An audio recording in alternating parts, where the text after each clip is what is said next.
229 kilometre range காட்டுற நம்ம Tata Nexon 80 kilometre ஓட்டினதுக்கப்புறம் 150 கிலோமீட்டர் ரேஞ்சு தான் காமிக்கும்னு பார்த்தா இன்னும் 315 கிலோமீட்டர் ரேஞ்சு காட்டுது.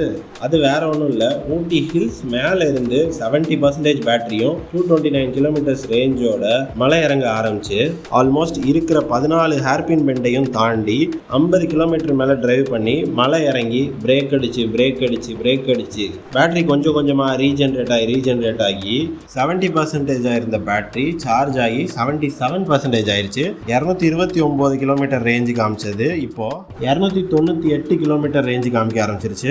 அண்ட் தென் என்னோட டெஸ்டினேஷனை நோக்கி வண்டியை எடுத்து இன்னொரு 35 கிலோமீட்டருக்கு மேலே ஓட்டியிருப்பேன். ஸோ தென் ஃபைனலாக பார்க்கும்போது 315 கிலோமீட்டருக்கு மேலே ரேஞ்ச் இன்க்ரீஸ் ஆயிடுச்சு. ஸோ ஈவி கார் வச்சு கொடைக்கானல் ஊட்டி மாதிரி ஹில் ஸ்டேஷன் போகிறீங்கன்னா ஒரு செம்ம சாய்ஸாக இருக்கும் ரிட்டர்ன் வரும்போதில்.